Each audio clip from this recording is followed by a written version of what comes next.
जय मसीह की आप सभी को। और आज भी हमारे इस कक्षा में आप सभी का स्वागत है। तो जैसा कि हम करते हैं, पहले हम परमेश्वर की महिमा करेंगे और उसके बाद कक्षा में प्रवेश करेंगे।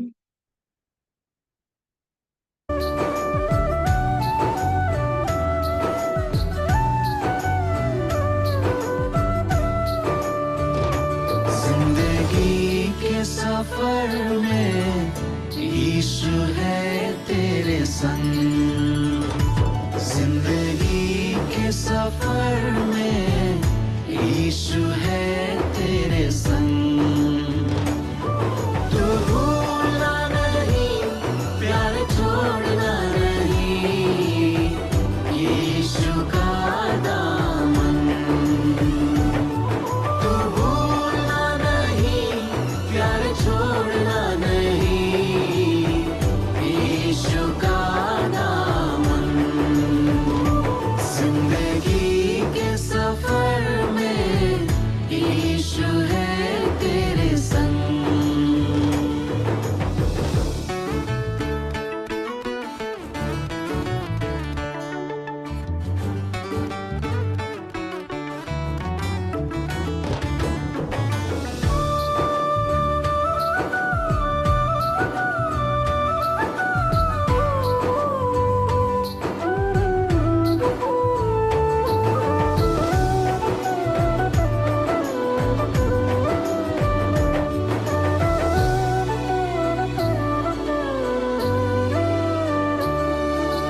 यीशु का फजल तेरे साथ रहेगा, निराशा में नई आशा वो देगा। संकट के समय तुझे सहारा देगा, हाथों को थाम कर साथ चलेगा। यीशु का फजल तेरे साथ रहेगा, निराशा में नई आशा वो देगा। संकट के समय तुझे सहारा देगा, हाथों को थाम कर साथ चलेगा। तू भूलना नहीं, प्यार छोड़ना नहीं, यीशु का दामन। तू भूलना नहीं, प्यार छोड़ना नहीं, यीशु का दामन। जिंदगी के सफर में यीशु है तेरे संग। हालेलुया, आमीन। परमेश्वर की स्तुति हो। तो ये समय हम सभी एक साथ प्रार्थना में जुटेंगे कक्षा के लिए। धन्यवादी, धन्यवाद के योग्य महान स्वर्ग पृथ्वी सृष्टिकर्ता पिता परमेश्वर, धन्यवाद चढ़ाते हैं पिता। आज भी परमेश्वर सभी चीजों के लिए हमें जीवन दिया है, भौतिक रूप से भी और उससे भी महत्वपूर्ण आत्मिक जीवन के लिए, परमेश्वर की वास्तविकताओं को दिखाने के लिए हमें निरंतर इन तालीमों के मार्फत परिपक्व बना रहा है पिता।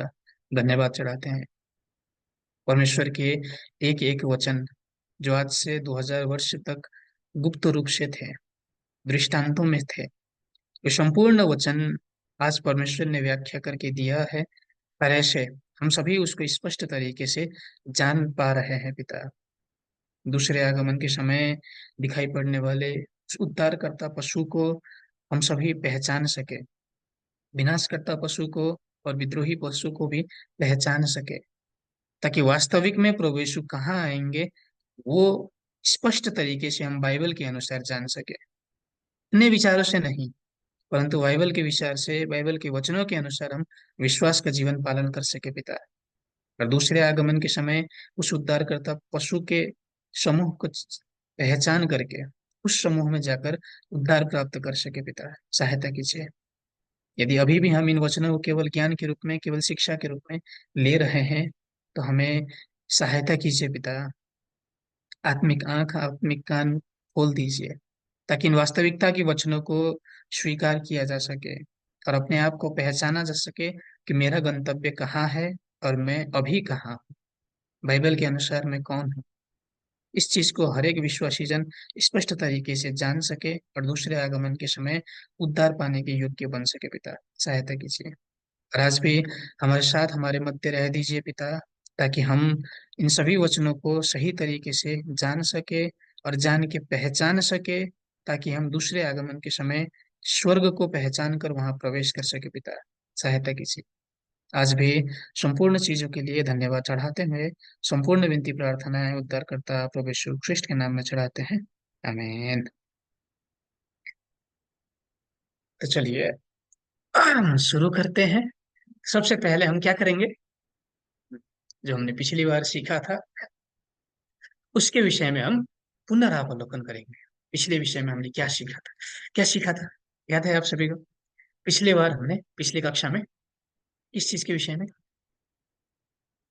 हाँ, काफी लंबा था। दृष्टांत किया गया पशु, सिर, सिंह, पूंछ, इसके विषय में हमने सीखा था।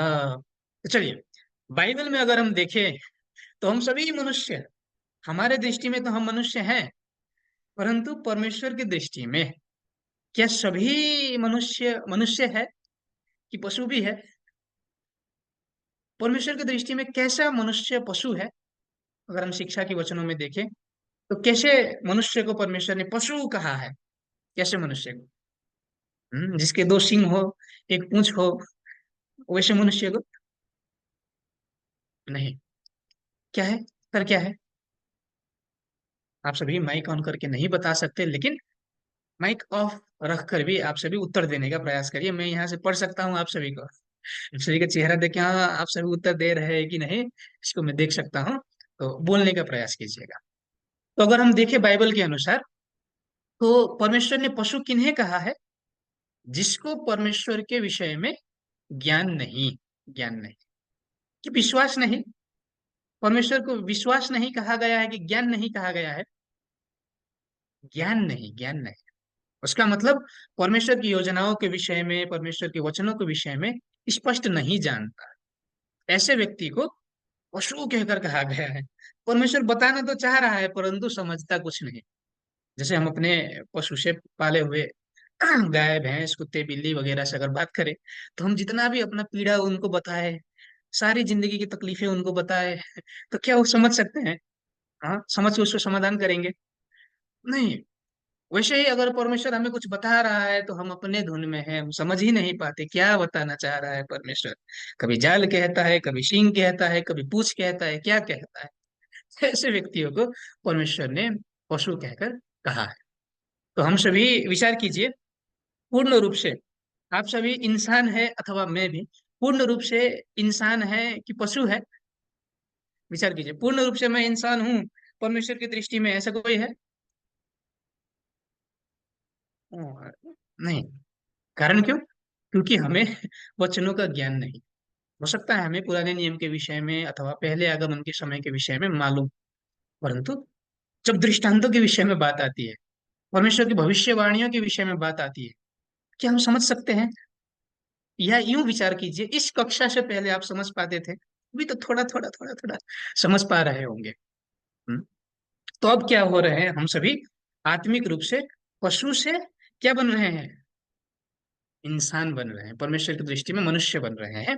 तो ऐसे परमेश्वर के वचनों की ज्ञान हमें धीरे धीरे धीरे धीरे हो रही है। तो मैं आशा करता हूँ कि आप सभी अंत तक बने रहेंगे और पूर्ण रूप से इंसान बनेंगे। परंतु अगर हम भविष्यवाणी की पुस्तक में देखें, भविष्यवाणी के विषय में देखें, तो वहां पर सभी मनुष्यों को पशु से तुलना किया गया है, सभी मनुष्य को, अपवाद नहीं है। अगर भविष्यवाणी में देखें तो कितने प्रकार के पशु है? कितने? 5, 10, 15, 20? कितने याद है किसी को? इस इशारे से बताइए, कितने प्रकार? हाँ, हमें तीन प्रकार के, तीन प्रकार के, हाँ, दो प्रकार के नहीं। परमेश्वर का पशु, शैतान का पशु, ऐसा मत कहिएगा। चलिए, तीन प्रकार के पशु है भविष्यवाणी की पुस्तक में। क्यों? क्यों तीन प्रकार के पशु है? 4 प्रकार, 10 प्रकार, या फिर यहाँ आप सभी ने जैसा लिखा 2 प्रकार के क्यों नहीं है? क्यों 3 प्रकार के पशु है? क्यों? अगर आप सभी को याद हो, जो हमने कल सीखा था, कि जब प्रभु यीशु दूसरे आगमन के समय आएंगे तो वहां पर एक स्टेप है, मतलब प्रक्रिया है, तीन चरण, तीन चरण है। याद है आप सभी को? पहले क्या होगा, उसके बाद क्या होगा, उसके बाद क्या होगा, कि भूल गए? हाँ, मैं पुनः स्मरण दिलाता हूँ। पहले क्या होगा? विद्रोह होगा, विद्रोह। मतलब जो परमेश्वर का वचन पाएगा वो उसको त्याग देगा, परमेश्वर के वचन को छोड़ करके जाएगा, धोखा देगा परमेश्वर को, विद्रोह होगा। और उसके बाद क्या होगा? विनाश होगा, विनाश। कि जिसने वचन को त्यागा उसे जो परमेश्वर का नहीं है आकर के विनाश करेगा। और उसके बाद क्या होगा? विनाश के समय में जो परमेश्वर को फिर से पुकारेगा उनको उद्धार दिया जाएगा, उद्धार किया जाएगा। ये बात है, विद्रोह, विनाश और उद्धार, ये तीन प्रक्रिया में परमेश्वर का आगमन, प्रभु यीशु का आगमन होगा, परमेश्वर का काम होगा। तो इसीलिए ये तीन प्रकार के लोग भी दिखाई पड़ने चाहिए। हम दो भाई थे, दो कंपनी के दोस्त थे, एक कंपनी के दोस्त ने दूसरे कंपनी के दोस्त को धोखा दिया, क्या ये विद्रोह कहलाएगा बाइबल का? बाइबल का विद्रोह वही है। हाँ, नहीं, नहीं। हाँ, हमारे दो पड़ोस पड़ोस में घर थे, एक व्यक्ति ने दूसरे के घर को जाकर के जला दिया, क्या ये बाइबल का विनाश होगा?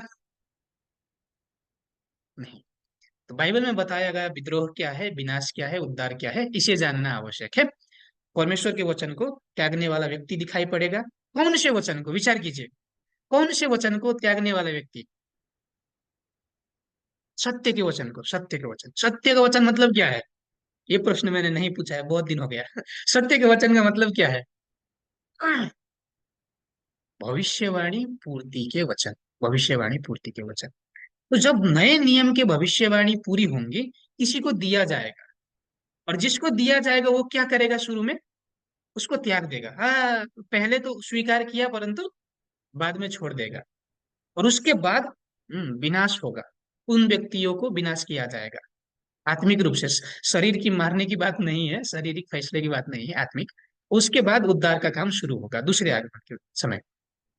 अब विचार कीजिए, बाइबल में जो विद्रोही पशु है उन्हें तीन नाम से बताया गया था। किसको किसको याद है? कौन बनेगा करोड़पति? बताइए, क्या है वो तीन नाम बाइबल के विद्रोही पशु? याद है किसी को? एक कुत्ता, दूसरा बिल्ली, नहीं सुअर, और तीसरा जो खोया हुआ भेड़ है, उन्हें कहा गया है विद्रोही, क्योंकि वो वचन पाकर भी छोड़ने वाले लोगों को बताया गया है। उसके बाद विनाशकर्ता पशु में आए, क्या क्या नाम से बताया गया है? जितने भी मांसाहारी जीव है वो सभी, वन के पशु है वो सभी, शेर, चीता, भालू, सांप, भेड़िया, सभी, क्योंकि वो परमेश्वर के जन को विनाश करने वाले हैं, उनको विनाशकर्ता कहा गया है। झूठे वचन से आत्मा मारने वाले जो झूठे गोठाले हैं, झूठे पास्टर है, उन्हें विनाशकर्ता कहा गया है। और उसके बाद उद्धारकर्ता के रूप में तीन था, पुनः याद कीजिए, क्या क्या था? उद्धारकर्ता, तीन पशु। एक आप सभी को बहुत अच्छे से मालूम होगा, मेमना, मेमना जो भेड़, भेड़, उसे।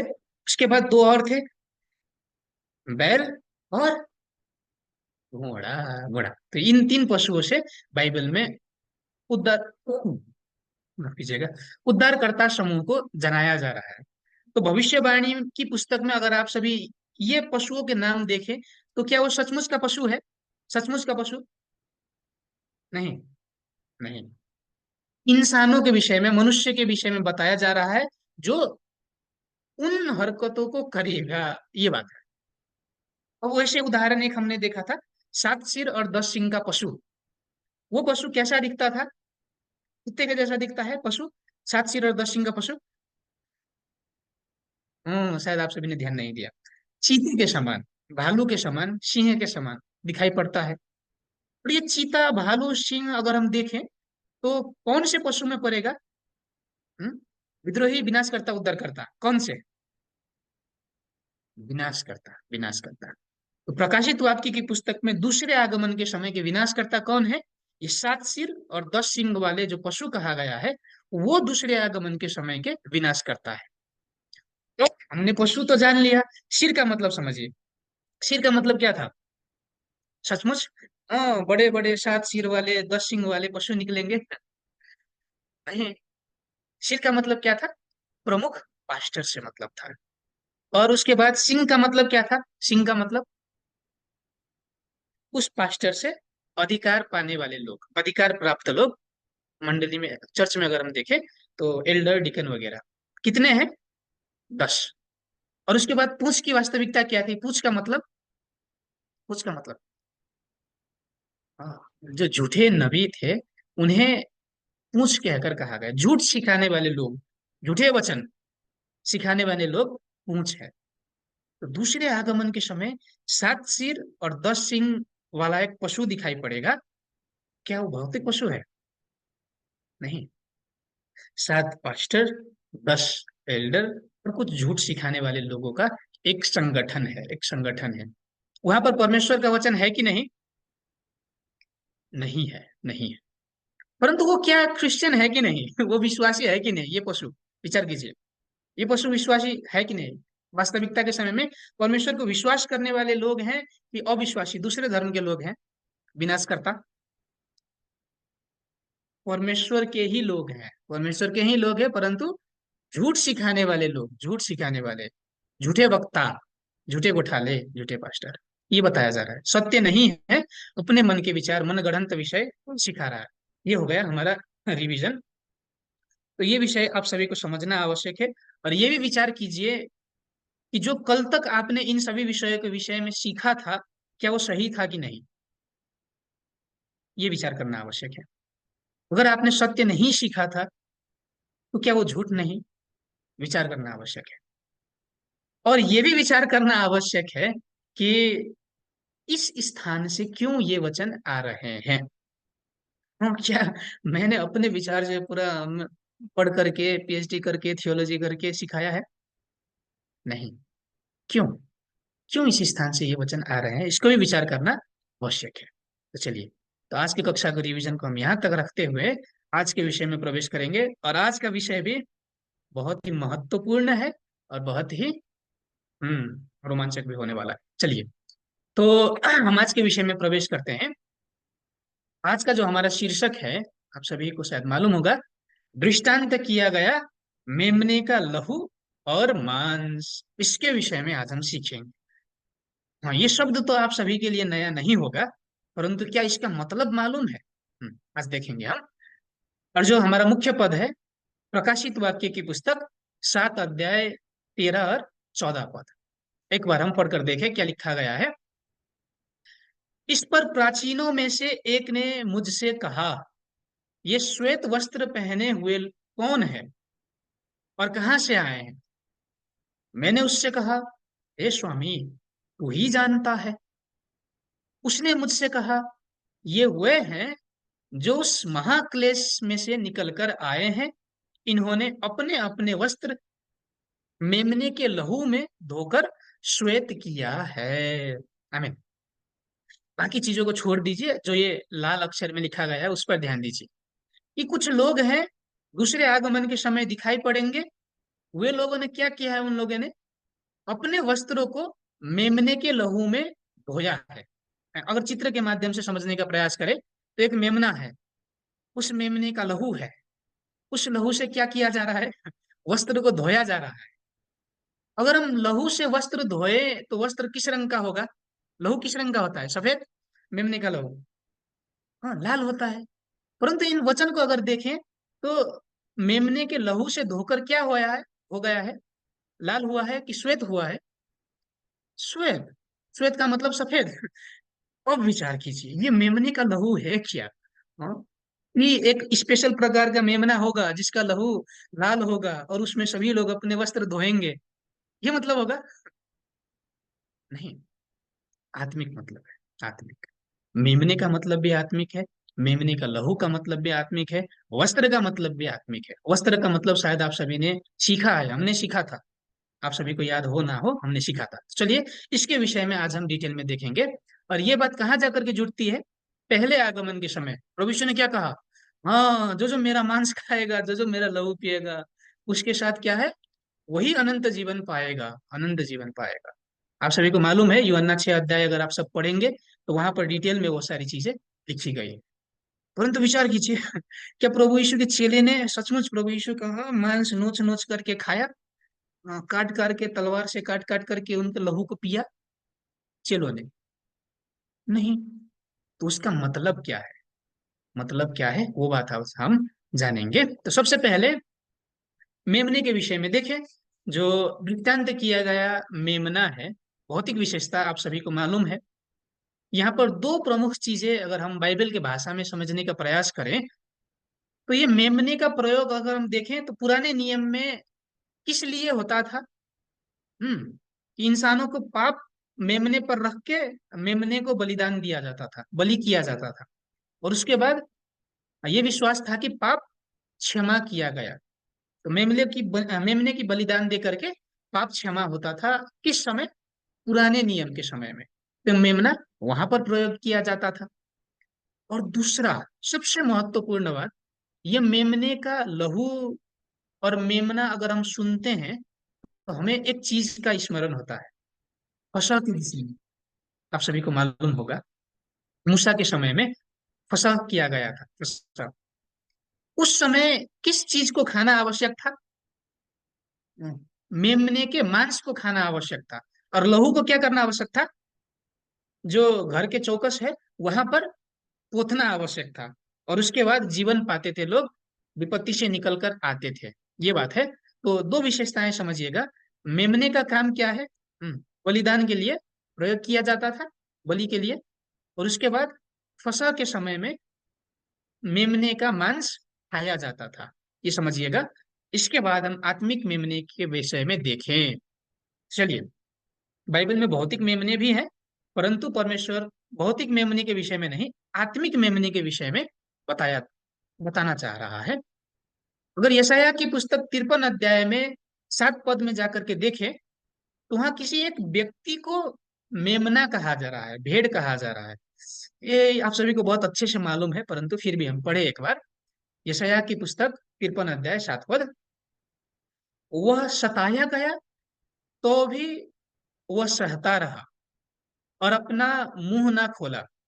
जिस प्रकार भेड़ बद होने के समय और भेड़ी ऊन कतरने के समय चुपचाप शांत रहती है, वैसे ही उसने भी अपना मुंह ना खोला। तो यशायाह की पुस्तक में क्या प्रतिज्ञा थी? कि एक मेमना आएगा, एक भेड़ आएगा, और वो बद के लिए ले जाया जाएगा, और वो अपना मुंह नहीं खोलेगा। तो सचमुच वास्तविकता के समय में एक मेमना दिखाई पड़ा, सचमुच का। उसको बलि देने के समय वो कुछ नहीं बोलता था बेचारा। ये बात है? नहीं, नहीं। यहाँ एक व्यक्ति के विषय में बताया जा रहा है।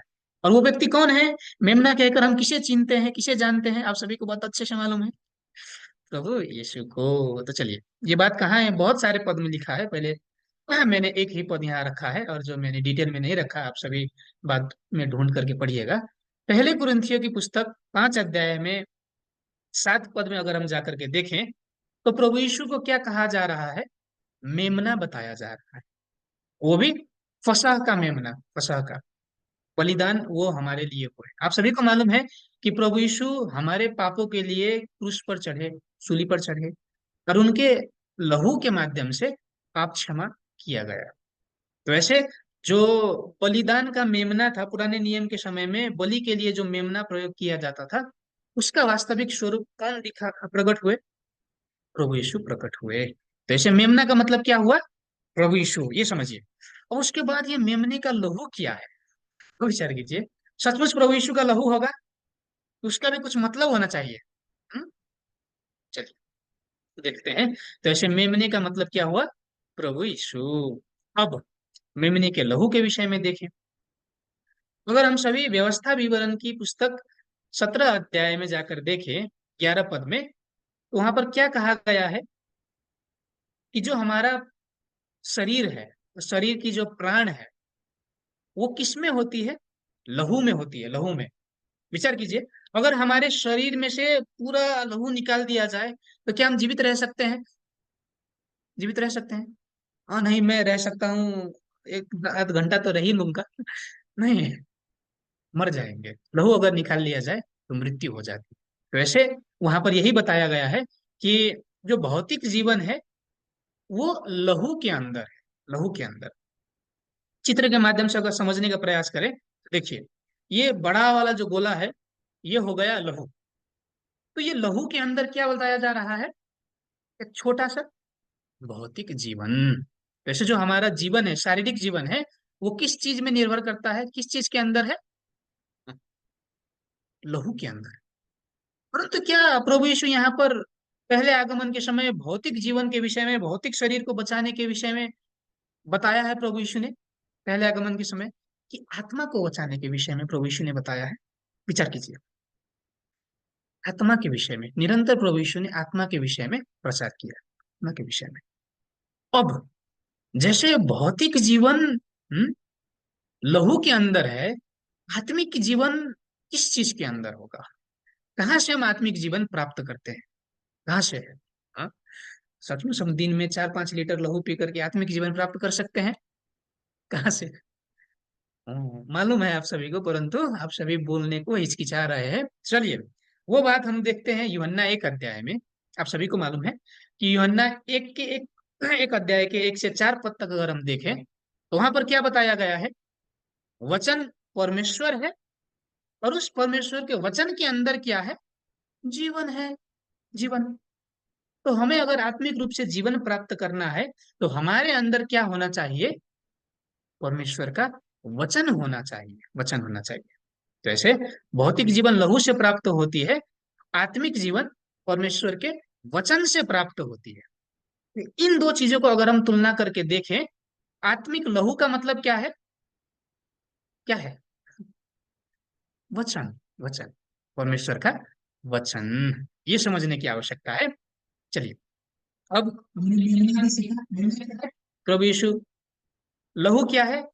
वचन। अब क्या बाकी है? मांस बाकी है। अब चलिए मांस के विषय में सीखते हैं अब हम। अगर आप सभी यूहन्ना 1 अध्याय में जाकर देखें, मैंने यहाँ नहीं लिखा है, आप सभी पढ़िएगा कुछ करके। यूहन्ना 1 अध्याय के 14 पद में अगर हम जाकर के देखें तो वहां पर क्या बताया जा रहा है?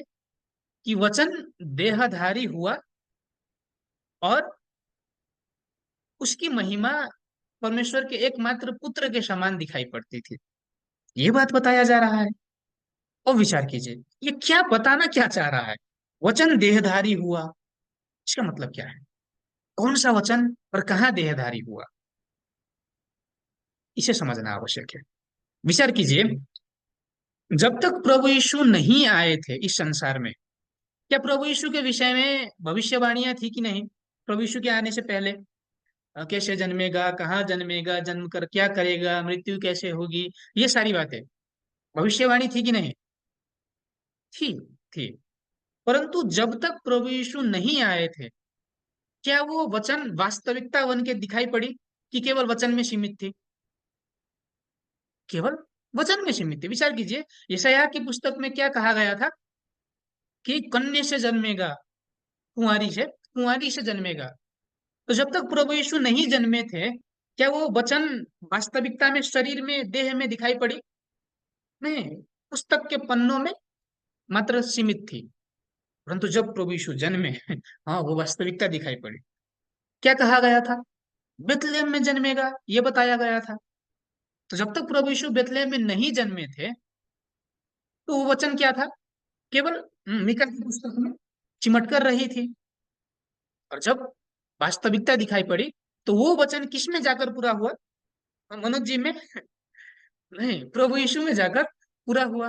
तो ऐसे पुराने नियम के जितने भी भविष्यवाणियां थे, यूहन्ना 5 अध्याय में हमने पहले भी ये बात छलफल किया है कि जितने भी भविष्यवाणी पुराने नियम के जितने भी पुस्तक थे, वहां प्रभु यीशु के विषय में पहले से ही भविष्यवाणियां थी।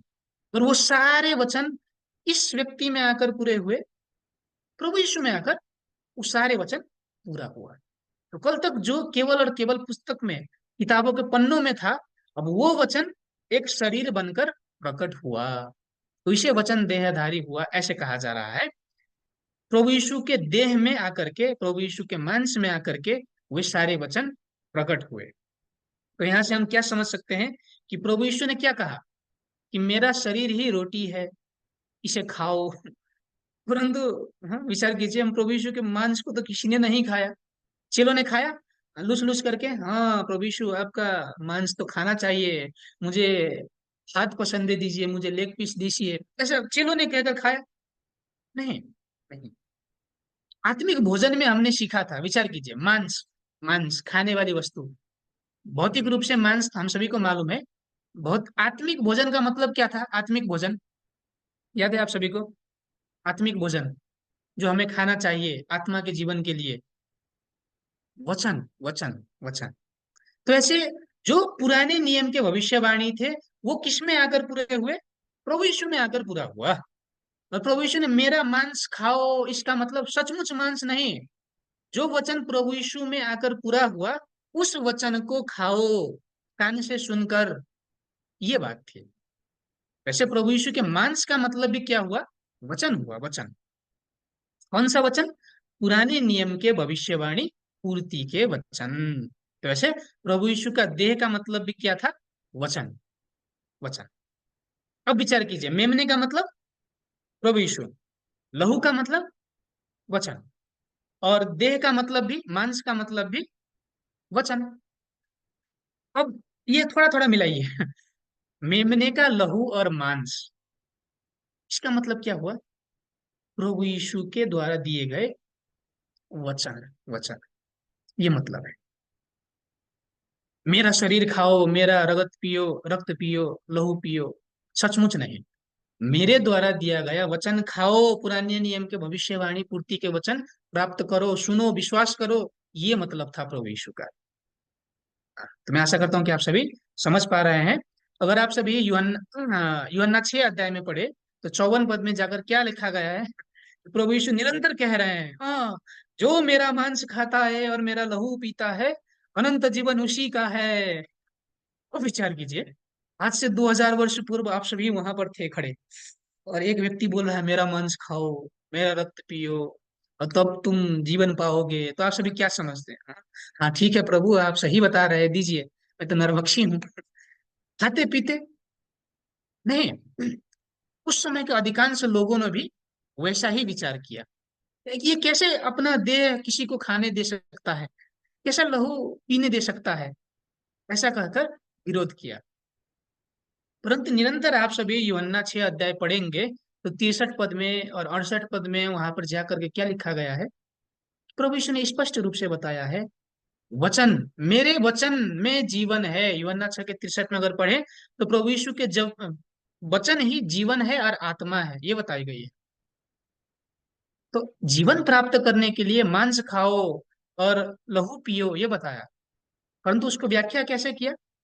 मेरे वचन सुनो, वचन के माध्यम से आत्मा प्राण बचेंगी और उद्धार प्राप्त होगा, ये मतलब है।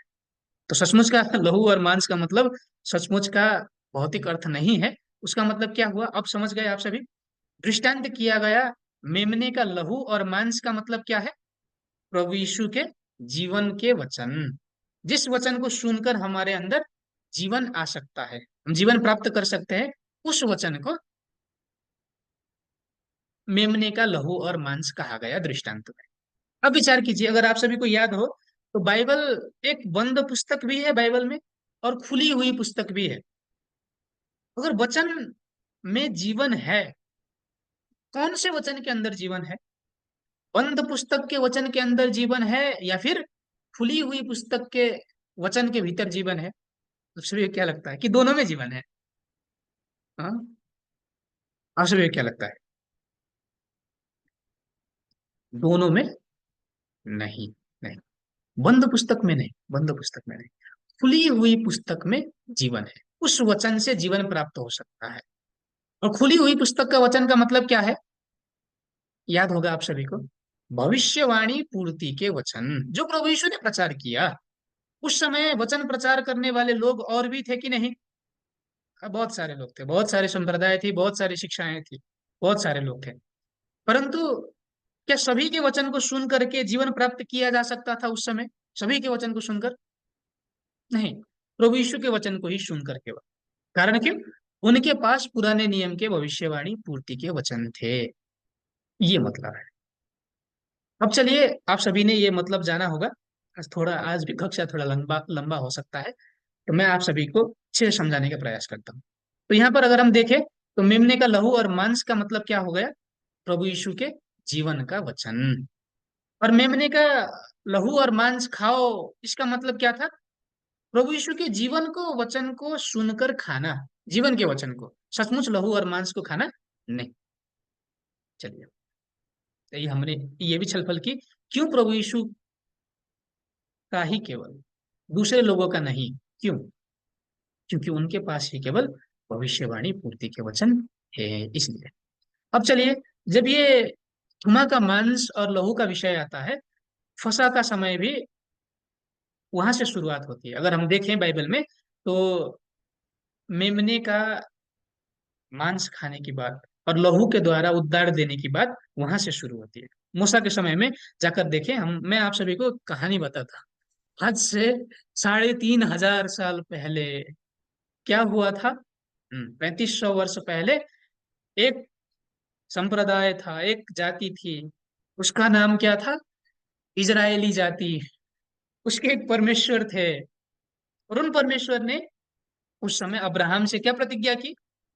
कि मैं तेरे जाति को तारों के समान बना दूंगा, ये प्रतिज्ञा की।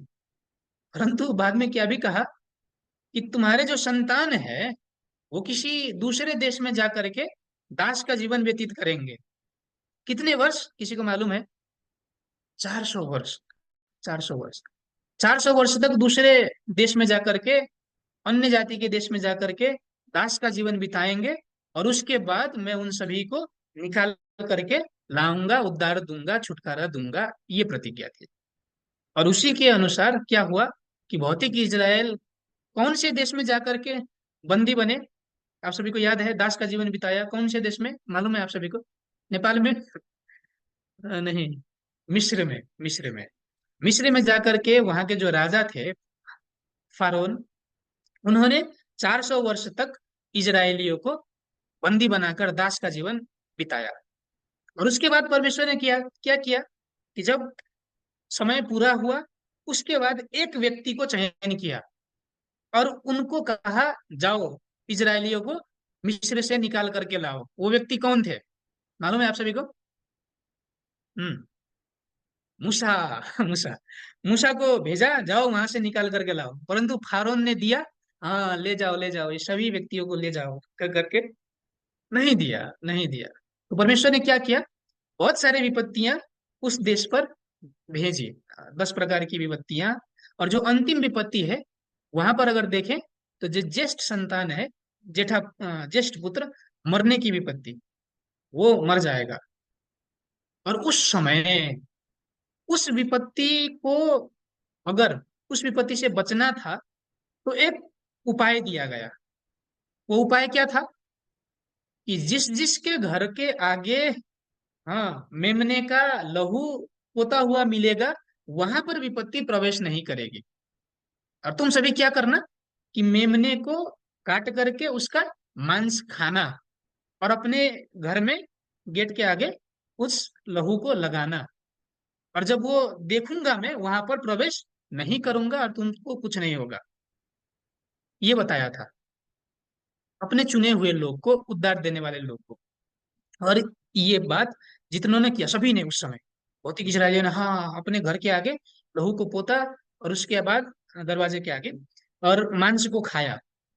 जिन्होंने ये किया, जब विपत्ति प्रवेश हुई उस रात, क्या हुआ? विपत्ति ने, कौन कौन परमेश्वर को विश्वास करता है, ये चीज देखा विपत्ति ने? नहीं। क्या देखा?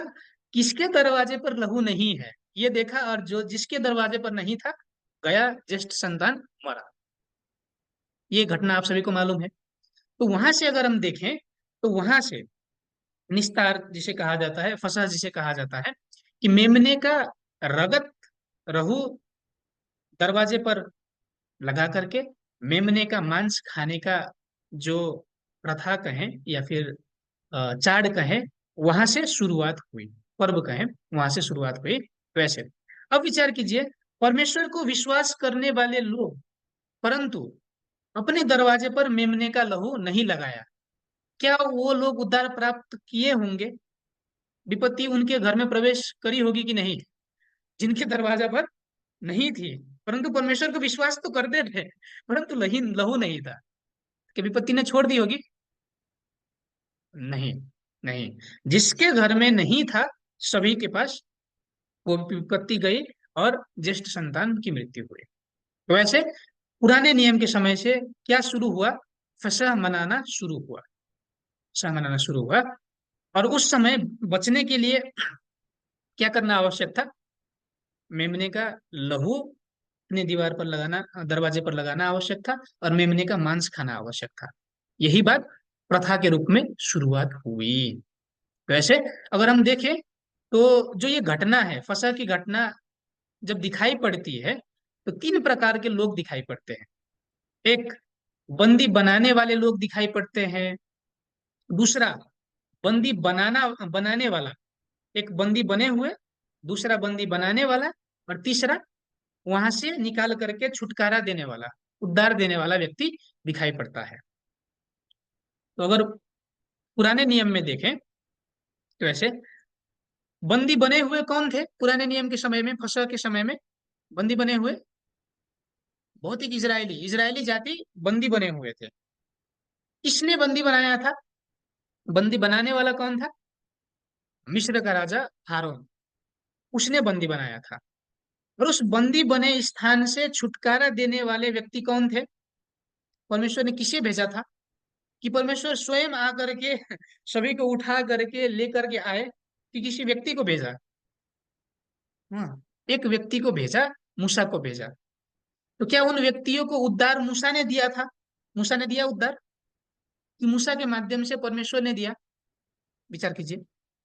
हाँ, मूसा के माध्यम से परमेश्वर ने दिया। और उस समय निकल के आने के लिए क्या क्या करना आवश्यक था? आवश्यक चीज, सबसे महत्वपूर्ण चीज, मेमने का लहू और मांस आवश्यक था। मेमने का लहू और मांस जिसके पास नहीं था, वे नहीं आ सके, नहीं आ सके। तो इसी को निस्तार कहा जा रहा है। यदि उसी स्थान पर रहते, लहू नहीं पोतते, मांस खा करके नहीं निकलते, तो क्या वो जीवन प्राप्त करते कि मृत्यु प्राप्त करते? मृत्यु प्राप्त करते। और उस समय निकलकर आना आवश्यक था। किसके समूह में? मूसा के समूह में, मूसा के समूह में। और ऐसे फसह की शुरुआत हुई पुराने नियम के समय, और मेमने का लहू और मांस का जो सिलसिला है वहां से शुरुआत हुआ। परंतु अब बात कहाँ आती है, कि जब परमेश्वर क्या कहता है कि पुराने नियम के जितने भी चीज हैं वो सभी प्रतिबिंब है, नकल है, वास्तविकता तो दूसरा ही कोई है। ये बात है। कुलस्य की पुस्तक 2 अध्याय में 16 के 17 पद में अगर हम जाकर के देखें, तो वहां पर यह बताया जा रहा है। एक बार हम पढ़कर देखें क्या बताया जा रहा है। इसलिए खाने पीने या पर्व या नए चांद या शब्द के विषय में तुम्हारा कोई फैसला ना करे, क्योंकि ये सब आने वाली बातों की छाया है, पर मूल वस्तुएं मसीह की है। खाने, अगर यहाँ हम देखें तो जितने भी पर्व हैं, या फिर जितने भी खाने पीने वाली शब्द की बात हो गई, या फिर चाड़ वगैरह हो गए, वे सभी क्या है? वास्तविकता है कि प्रतिबिंब है? छाया बताया जा रहा है। क्या है? छाया है, छाया, छाया।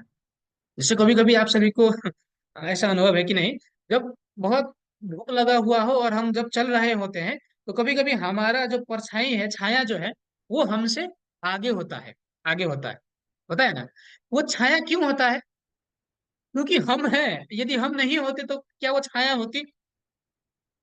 नहीं, नहीं। वास्तविकता है, इसीलिए छाया है। तो ऐसे पुराने नियम का जो फसह था, वो वास्तविकता नहीं था, वो छाया था। तो इसीलिए उसका वास्तविकता अभी प्रकट होना आवश्यक है। वास्तविकता क्या है? वास्तविक में मेमना दिखाई पड़ना आवश्यक है। वास्तविकता में मेमने का लहू दिखाई पड़ना आवश्यक है। मेमने का मांस दिखाई पड़ना आवश्यक है। वास्तविकता में बंदी बने हुए लोग दिखाई पड़ना आवश्यक है। बंदी बनाने वाले दिखाई पड़ना आवश्यक है। और छुटकारा देने वाला, उद्धार देने वाला दिखाई पड़ना आवश्यक है। थोड़ा थोड़ा आ रहा है आप सभी को समझ? ये उद्धार की बातें, मेमना, लहू, मांस कहाँ जाकर के पूरी होती है? पहले आगमन के समय में। पहले आगमन के समय जो वास्तविकता है वो मसीह में आकर के, प्रभु यीशु में आकर के दिखाई पड़ी। वो कैसे? ऐसे जो हमने पहले भी देखा था, पहले कुरिन्थी की पुस्तक में, मेमने की वास्तविकता के रूप में कौन दिखाई पड़े? प्रभु यीशु प्रकट हुए। और मेमने का लहू और मांस का मतलब क्या हुआ? प्रभु यीशु के जीवन का वचन। वचन। तो चलिए अब, हाँ, विचार कीजिए। पहले आगमन का समय जो मेमने का लहू और मांस था, कब खाया जा सकता था? वास्तविकता हर समय, किसी भी समय खाया जा सकता था, या फिर उसके लिए एक निश्चित समय थी मेमने की लहू और मांस खाने की? पुराने नियम के समय में अगर बात करें, वास्तविकता, छाया नहीं। फसह खाने की तो एक नियम थे, परंतु ये वास्तविकता कब खाया जा सकता है? जब वास्तविक रूप में मेमना दिखाई पड़े तब खाया जा सकता है।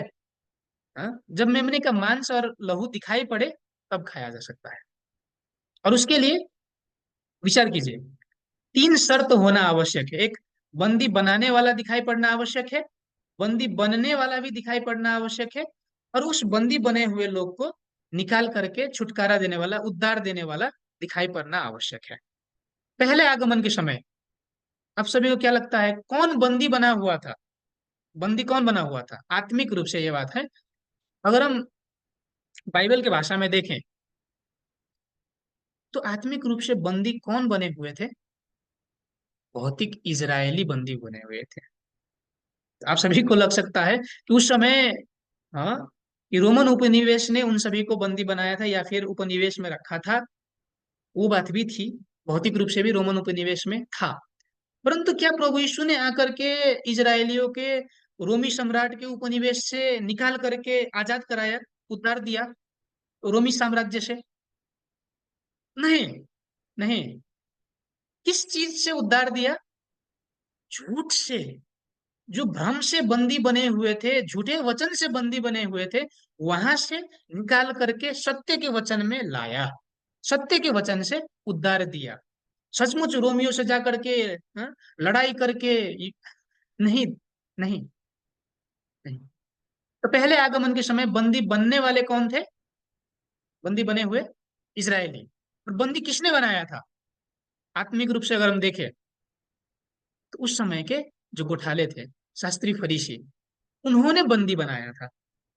कैसे बंदी बनाया था? झूठे वचन के माध्यम से। झूठे वचन के माध्यम से वो सभी किसको विश्वास करते थे? परमेश्वर को विश्वास करने वाले लोग थे।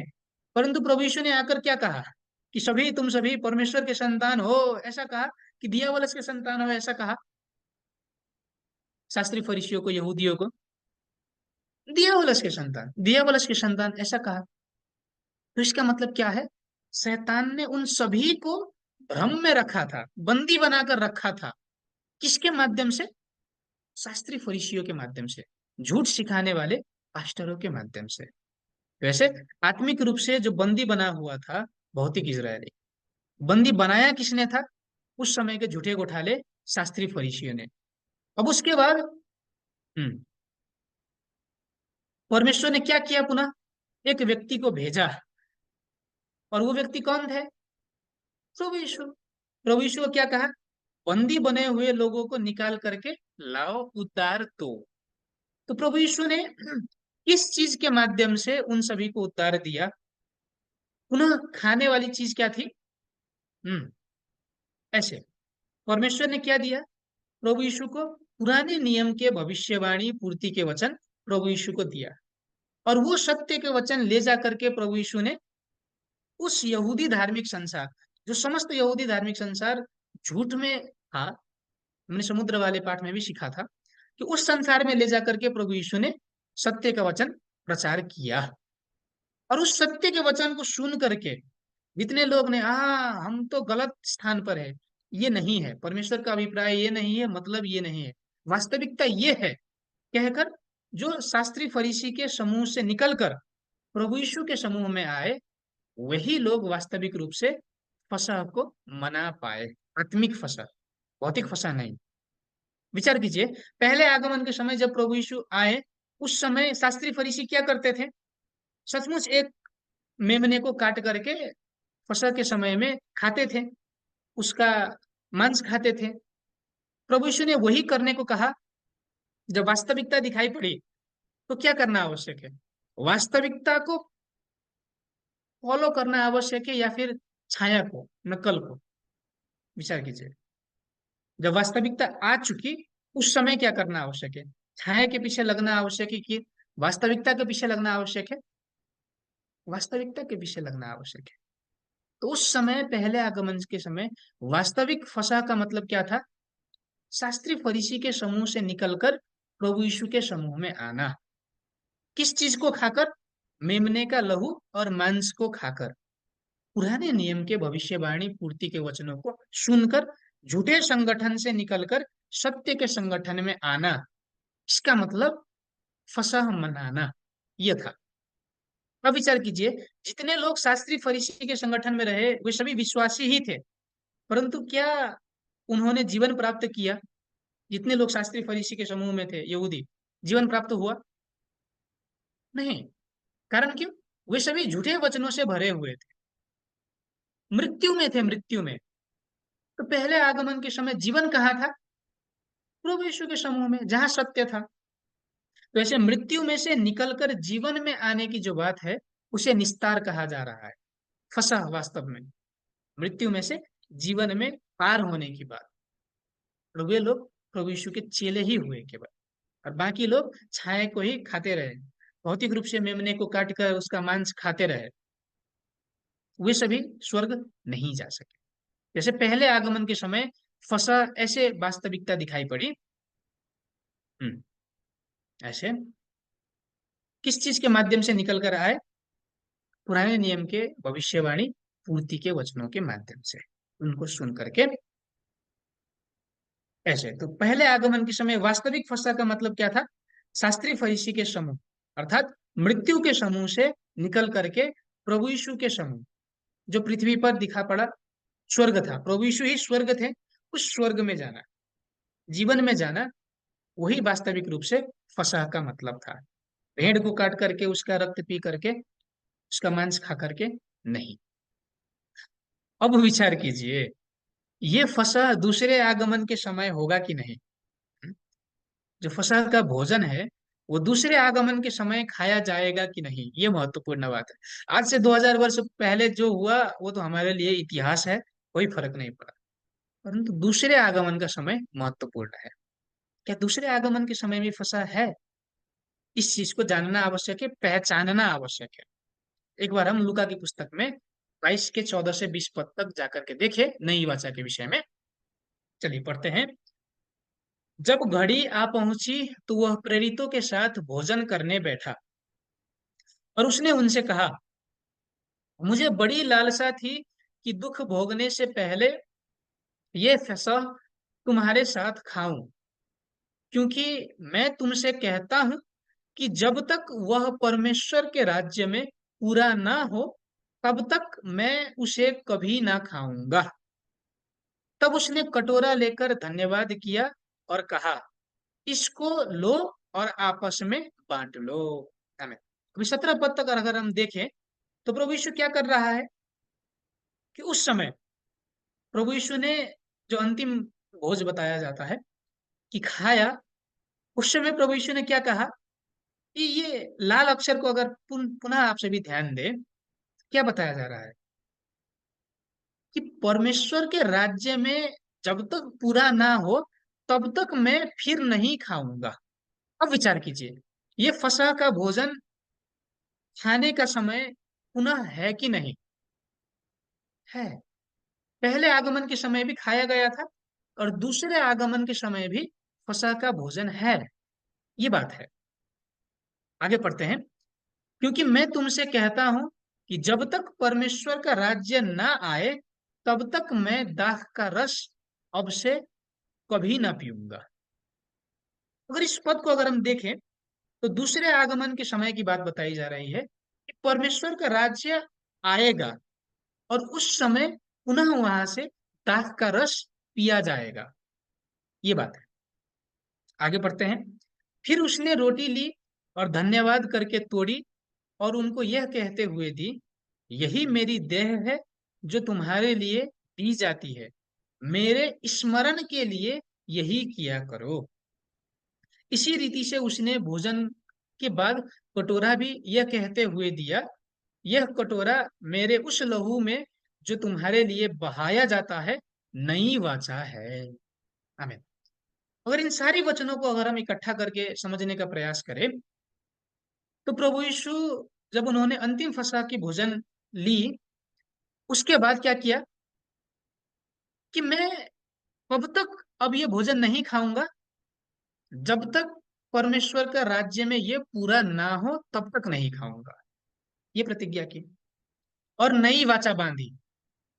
और नई वाचा में क्या बताया गया कि मेरा देह का मतलब ये रोटी है, और मेरा लहू का मतलब ये दाख रस है। इन सभी को तुम क्या करो, खाओ। परंतु किसके लिए? स्मरण के लिए, मेरे स्मरण के लिए ये किया करो। ये प्रभु यीशु ने बताया। विचार कीजिए, नई वाचा का विषय क्या है? फसह को खाना। अगर 18 पद में भी आप ध्यान दें और 17 पद में भी अगर देखें, तो दूसरे आगमन के समय क्या होगा? परमेश्वर का राज्य आएगा, और उस समय वहां से जो वास्तविक फसह की भोजन है वो खाने को मिलेगी, खाने को मिलेगी। और जब तक वो नहीं आता, उस चीज को स्मरण करने के लिए क्या करो? रोटी और दाख रस खाओ। ये प्रभु यीशु ने बताया है। ये प्रभु यीशु ने बताया। और इसी चीज को हम सारी कलसियां किस चीज के रूप में मनाते हैं, आप सभी को मालूम होगा। प्रभु भोज के रूप में। इधर प्रभु भोज कहते हैं, उधर क्या कहते हैं भारत में? प्रभु भोज के रूप में, जो हम रोटी और दाख रस से सभी कलसियाओं में मनाते हैं। तो ऐसे अगर हम नई वाचा की विषय देखें, तो क्या है कि परमेश्वर के राज्य पूरा होने के समय, जब पृथ्वी पर पूरा होगा, उस समय फसह खाने की प्रतिज्ञा है, दूसरे आगमन के समय। और प्रभु यीशु ने क्या कहा कि परमेश्वर का राज्य जब तक ना आए तब तक मैं दाख का रस नहीं पीऊंगा। तो इसका मतलब दूसरे आगमन के समय भी परमेश्वर का राज्य पृथ्वी पर आएगा। पहले आगमन के समय में परमेश्वर का राज्य पृथ्वी पर आया था कि नहीं? विचार कीजिए, स्वर्ग पृथ्वी पर आया था कि नहीं? प्रभु यीशु ने क्या कहा? हाँ, स्वर्ग नजदीक आया है, पश्चाताप करो, पश्चाताप करो। पहले आगमन के समय स्वर्ग कहाँ था? प्रभु यीशु ही स्वर्ग था। प्रभु यीशु ही स्वर्ग था। प्रभु यीशु का समूह स्वर्ग था। पृथ्वी पर स्वर्ग दिखाई पड़ा था। जो प्रभु यीशु के समूह में गए, वे सभी स्वर्ग को प्रवेश करे। और बाकी जो प्रभु यीशु के समूह में नहीं जा पाए, क्या वो स्वर्ग गए? पहले आगमन के समय प्रभु यीशु के समूह में नहीं थे, परंतु विश्वासी थे, शास्त्री फरीसी यहूदी, जो प्रभु यीशु के समूह में नहीं गए, क्या वो स्वर्ग गए?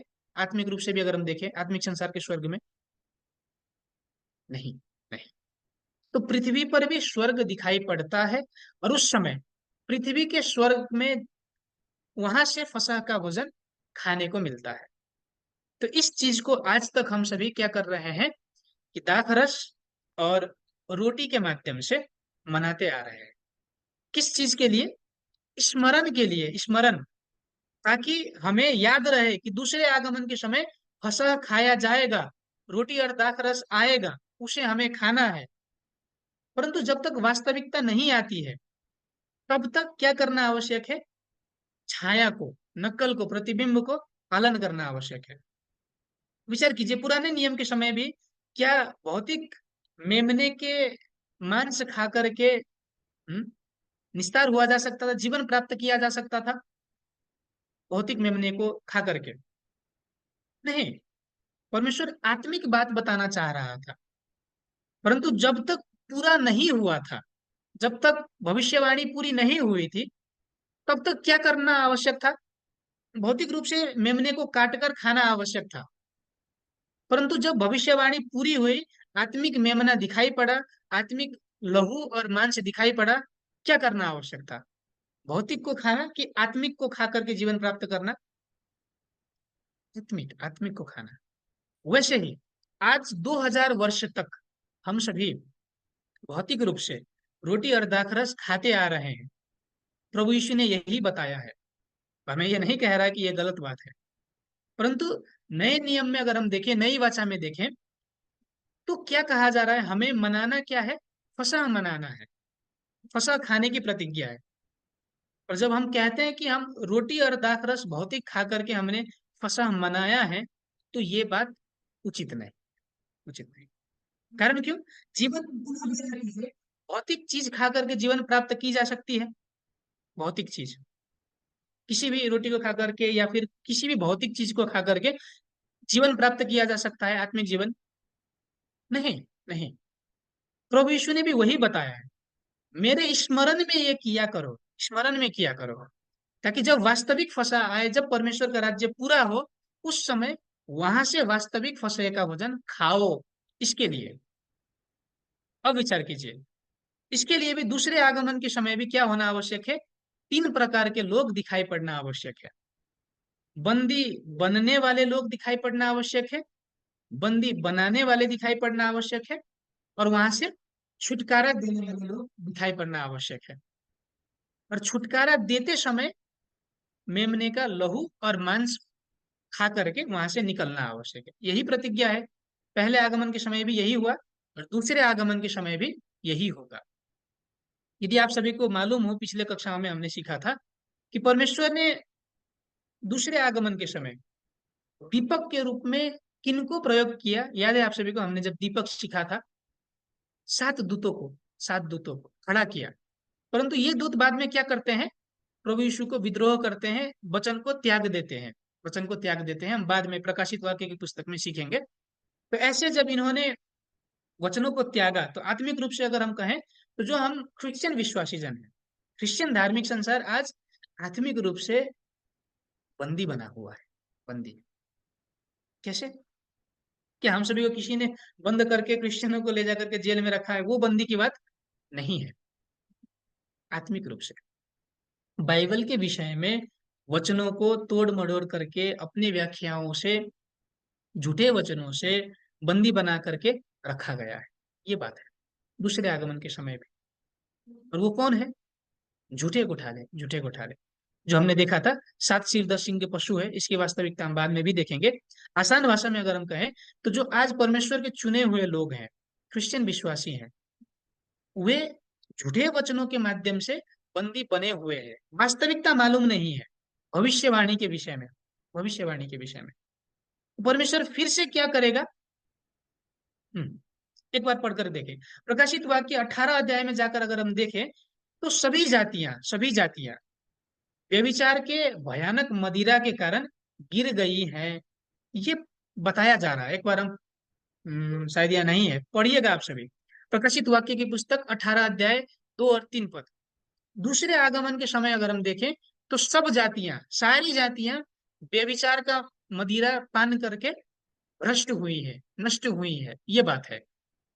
अब विचार कीजिए, ये सभी जातियों में आप और हम पढ़ते हैं कि नहीं, कि मेरे बाहेक सारी जातियां, हाँ, आपके बाहेक सभी जातियां, कि हम भी उसमें पढ़ते हैं, हम भी पढ़ते हैं, हम भी पढ़ते हैं, अपवाद नहीं है। तो दूसरे आगमन के समय अगर हम देखें, तो जितने भी क्रिश्चियन विश्वासी जन हैं, वे सभी सभी अपवाद नहीं है, भविष्यवाणी के विषय में गलत रूप से समझ रहे हैं, गलत रूप से सीख रहे हैं, अगर गलत रूप से सिखा रहे हैं, इसी को आत्मिक रूप से बंदी बना गया बताया जा रहा है। आत्मिक रूप से मदिरा मतलब बाद में हम दूसरी कक्षा में सीखेंगे, मदिरा के विषय में, दाखरस के विषय में, इसका भी आत्मिक मतलब है। तो झूठे वचन के माध्यम से हम सभी आत्मिक रूप से, हाँ, इसका मतलब ये हो सकता है, विचार कीजिए, जितने भी दृष्टांतों का मतलब हमने सीखा, शायद आप सभी ने उनका मतलब कुछ और ही जाना था, कुछ और ही सीखा था। परंतु बाइबल के अनुसार अगर हम देखें, तो जो आपने सीखा था, जो बाइबल के अनुसार हमने देखा, क्या वो एक ही है, क्या वो एक ही है? नहीं, शब्द आप सभी के लिए नया नहीं है, परंतु उसका व्याख्या जो है, उसका मतलब जो है, वो फर्क है, वो फर्क है। तो इसीलिए हम सभी कल तक ये व्यभिचार का मदिरा मतलब झूठे वचन, झूठे वचन से हम नष्ट हुए थे। और उस समय में परमेश्वर क्या कह रहा है, प्रकाश 18 अध्याय में 4 पद में, कि मेरे लोग बेबीलोन से निकल कर आओ, ऐसा बताया जा रहा है। अब विचार कीजिए, दूसरे आगमन के समय ये बेबीलोन का देश है, हाँ, ये 200 कितने देश हैं विश्व में, बेबीलोन नाम का एक देश है, नहीं है। तो क्या दूसरे आगमन के समय एक बेबीलोन देश बनेगा, वहां पर परमेश्वर के लोग जाएंगे और उसके बाद परमेश्वर वहां से निकाल कर लाएगा उनको? नहीं, वो मतलब नहीं है। आत्मिक बेबीलोन, बेबीलोन ने, याद होगा आप सभी को, अगर इतिहास आप सभी देखते हैं, तो बेबीलोन ने क्या किया था? यरूशलेम पर आक्रमण करके परमेश्वर के चुने हुए लोग पर विनाश किया था। और उसी को दृष्टांत में प्रयोग करके परमेश्वर बता रहा है, जो हम बाद में भी सीखेंगे। तो ऐसे जो परमेश्वर का वचन जिनके पास नहीं है, झूठे वचनों के घिराव में रह के झूठे वचनों से बंदी बने हैं, वहां से निकल कर आओ, ये बात है। एक बार पढ़कर देखें। फिर मैंने स्वर्ग से एक और शब्द सुना, हे मेरे लोगों, उसमें से निकल आओ कि तुम उसके पापों में भागी ना हो और उसकी विपत्तियों में से कोई तुम पर आ ना पड़े। हमें यहाँ प्रकाश 18 अध्याय में बेबीलोन के विषय में बताया जा रहा है। तो बेबीलोन क्या है? प्रकाश 18 के 2 पद में अगर पढ़ेंगे, तो अशुद्ध आत्माओं की वास करने की स्थान, जो शैतान की आत्मा है, वहां पर वास किया है। विचार कीजिए, हमने समुद्र वाले पाठ में सीखा था, शैतान की आत्मा कहाँ पर शासन कर रही है? समुद्र में, समुद्र में। और समुद्र में पीने लायक पानी है कि नहीं? नहीं। झूठे वचन, झूठे वचन से भरे हुए धार्मिक संसार में शैतान शासन कर रहा है। प्रतिज्ञा की है, और वहां से निकलना क्या है? मेमने का मांस और लहू, उस चीज को खा करके वहां से निकल कर आओ, ये प्रतिज्ञा है। तो ऐसे दूसरे आगमन के समय संपूर्ण क्रिश्चियन विश्वासी आत्मिक रूप से बंदी बने हैं, झूठे वचन के माध्यम से। भविष्यवाणी की वचनों को अपने विचार से व्याख्या किया है, झूठे वचन में है। उस समय प्रभु यीशु क्या करेगा? यही प्रतिज्ञा है कि अपने एक दूत को भेजेगा, नए नियम के भविष्यवाणी पूर्ति के वचन अपने एक दूत को देगा। जो हमने भोजन के विषय में भी सीखा था, विश्वास योग्य और बुद्धिमान दास को भेजेगा, गुप्त मन्ना देगा, हम्म, विजेता उसको देगा। और उसके बाद ये क्या करेगा? इन वचनों को ले जा करके जो बंदी बने हुए विश्वासी हैं, उनको प्रचार करेगा। और उन वचनों को स्वीकार करके, हाँ सत्य यहाँ है, ये बात स्वीकार करके जितने लोग निकल करके आएंगे, वो ही वास्तविक रूप से फसह मनाएंगे। वास्तविक फसह ये है। तो क्रिश्चियन धार्मिक संसार आत्मिक रूप से बंदी बना हुआ अवस्था में, झूठे वचन से घिरा हुआ अवस्था में, प्रभु यीशु उस वचन को व्याख्या करके भेजेगा अपने एक दूत के माध्यम से। और वो दूत उन वचनों को प्रचार करेगा क्रिश्चियन धार्मिक संसार में, संपूर्ण विश्वासियों को प्रचार किया जाएगा। और दूसरे आगमन के समय के लिए मेमने का लहू और मांस का मतलब क्या है? मेमने का लहू और मांस मतलब प्रभु यीशु का वचन, प्रभु यीशु का वचन। और दूसरे आगमन के समय के लिए कौन सा वचन, जो हमें मालूम नहीं है अभी तक? भविष्यवाणी के वचन। आप सभी को इतिहास बहुत अच्छे से मालूम होगा, मुझसे भी बहुत अच्छे से मालूम होगा आप सभी को। शिक्षा के वचन आप सभी के पास बहुत अच्छे से होंगे। परंतु नए नियम के भविष्यवाणी के वचन विचार करना आवश्यक है। नए नियम के भविष्यवाणी के वचन, उनकी वास्तविकता, क्या हम गलत व्याख्या नहीं कर रहे थे? कल तक विचार कीजिए, अपने मन से व्याख्या नहीं कर रहे थे? जो प्रकाशित वाक्य की पुस्तक में लिखी गई बातें हैं, शब्द हैं, उनको क्या हम भौतिक अर्थ नहीं लगा रहे थे? विचार करना आवश्यक है। यदि लगा रहे थे, तो क्या हम आत्मिक रूप से झूठे वचन में नहीं थे?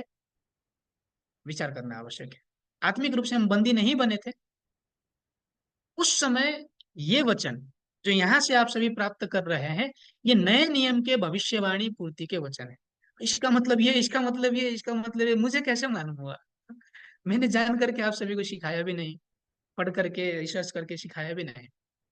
जो प्रभु यीशु ने प्रतिज्ञा किया है, उसी के वास्तविकता स्वरूप आज वो वचन प्रचार हो रहे हैं, हो रहे हैं। और इन वचनों को सुन करके, हाँ सत्य यहाँ है, प्रभु यीशु का दूत कहाँ है, उसको पहचानना आवश्यक है और वहां पर जाना आवश्यक है। प्रकाशित वाक्य 12 के 11 में अगर जाकर के देखें, तो जो विजेता है, वो किस चीज पर विजय करता है? ये जो 7 सिर और 10 सिंग का पशु है, उस पर विजय करता है, उस पर विजय होता है। अपने समस्याओं पर नहीं, अपने ये हस्बैंड और वाइफ में झगड़ा हो गया और वाइफ पर विजय पाने वाला जो हस्बैंड है वो विजेता नहीं, अपनी परिस्थितियों को जीतने वाला विजेता नहीं, जो विनाशकर्ता पर विजय पाने वाला, झूठे वचन प्रचार करने वाले जो लोग हैं उन पर विजय करने वाला व्यक्ति को विजेता कहा गया है। और विजय करने का हथियार क्या है? मेमना का लहू। लहू, मेमने के लहू के माध्यम से विजय प्राप्त किया है। उसका मतलब क्या है? दूसरे आगमन के समय मेमने का लहू, मेमने का मांस का मतलब क्या है? नए नियम के भविष्यवाणी पूर्ति के वचन, ये मतलब है। तो आज दूसरे आगमन के समय ऐसे वास्तविक फसह का मतलब क्या है? बंदी बने हुए झूठे संगठन से निकल करके प्रभु यीशु के दूत के संगठन में आना। विचार कीजिए, यदि हम झूठ में ही उलझे रहे, झूठे वचन अगर हमारे हृदय में है, तो क्या हम आत्मिक रूप से जीवन प्राप्त कर सकते हैं कि नहीं? कि नहीं, मैं परमेश्वर में विश्वास करता हूँ तो परमेश्वर मुझे माफ कर देगा? क्या लगता है आप सभी को? अगर हम झूठे वचन हमारे हृदय में भरे हुए हैं, तो क्या हम जीवन प्राप्त कर सकते हैं? नहीं कर सकते, नहीं कर सकते। सत्य का वचन होना आवश्यक है। और वो सत्य का वचन कितने लोगों को देगा प्रभु यीशु? सभी लोगों को? यहाँ अगर बाइबल से हम देखें तो एक व्यक्ति को देगा। जैसे पुराने नियम में उद्धार देने के लिए मूसा को चयन किया गया, मूसा के माध्यम से उद्धार दिया गया। पहले आगमन के समय में प्रभु यीशु के माध्यम से वचन को प्रचार किया गया, उद्धार दिया गया। और दूसरे आगमन के समय प्रभु यीशु के दूत को भेजा जाएगा, एक गोठाले को, एक पास्टर को, और उनके माध्यम से नए नियम के भविष्यवाणी पूर्ति के वचन प्रचार किए जाएंगे, जो अभी हो रहा है। और उन वचनों को सुन करके जितने लोग खाएंगे, ये सत्य है, कल तक मैं झूठ में था, ये विश्वास करके स्वीकार करके जितने लोग निकल करके आएंगे, वही आत्मिक रूप से फसह मनाएंगे। ये बात है, ये बात है। तो आज के विषय को हम निष्कर्ष के रूप में देखें तो दृष्टांत किया गया मेमना था, उसका मतलब क्या है? आत्मिक मेमने का मतलब प्रभु यीशु, प्रभु यीशु। दृष्टांत किया गया मेमने का मांस और लहू का मतलब क्या है? प्रभु यीशु के जीवन के वचन। अगर आसान भाषा में कहें तो सत्य का वचन, भविष्यवाणी पूर्ति के वचन, ऐसे। तो फसह होने के लिए, जो वास्तविक फसह है, वो मनाए जाने के लिए तीन शर्त आवश्यक है। बंदी बने हुए लोग प्रकट होना चाहिए, बंदी बनाने वाले दिखाई पड़ना चाहिए, और वहां से परमेश्वर का एक दूत आना चाहिए, शरीर में, शरीर में स्वर्गदूत नहीं, परमेश्वर का चयन किया गया एक गोठाला होना चाहिए। उसके माध्यम से परमेश्वर छुटकारा देता है। बंदी बनने वाला होना चाहिए, बनाने वाला, और वहां से छुटकारा देने वाला। और उस समय खाए जाने वाला चीज क्या है? दाल भात तरकारी खा करके वहां से निकल कर आना है? नहीं, मेमने का लहू और मांस खा करके वहां से निकल कर आना है। ये बात है। पहले आगमन के समय वास्तविक फसह क्या था?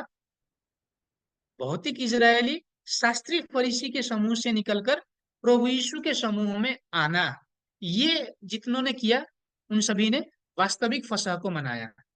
परंतु जो सचमुच मेमने को काट करके उसका रक्त लगाया और मांस खाया, उन सभी ने उद्धार पाया? क्या वो उद्धार को प्राप्त हुए? नहीं। वास्तविकता जब आए, वास्तविकता को फॉलो करना आवश्यक है। और वैसे ही दूसरे आगमन के समय भी फसह है। और वो परमेश्वर का राज्य जब पूरा होगा, उस समय खाने को मिलेगा, ये प्रतिज्ञा है। ये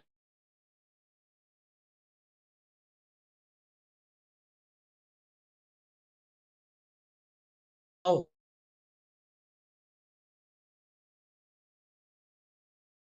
मनाओ, ये बात है। ये प्रभु यीशु की प्रतिज्ञा है। तो दूसरे आगमन के समय वास्तविक फसह का मतलब क्या है? जो क्रिश्चियन विश्वासी विश्वासी हैं, वो आत्मिक रूप से बेबीलोन बने हुए संगठन, झूठी शिक्षाओं से भरे हुए, झूठे वचनों से बने हुए भरे हुए संगठन से निकलकर प्रभु यीशु के दूत के समूह में आना, मतलब वास्तविक फसह मनाना, ये मतलब है। छाया के रूप में हम सभी आज से 2000 वर्ष तक निरंतर खाते आ रहे हैं, परंतु जो वास्तविक प्रभु यीशु बताना चाह रहा है, नए नियम के भविष्यवाणी पूर्ति के वचनों को खाना, ये मतलब है, ये मतलब। और जितने लोग खा करके प्रभु यीशु के दूत के समूह में आएंगे, वे लोग वास्तविक रूप में फसह मनाएंगे, और वे लोग मृत्यु से जीवन में आएंगे। ये बात है, ये प्रतिज्ञा है। तो मैं आशा करता हूँ कि आप सभी समझ पा रहे होंगे।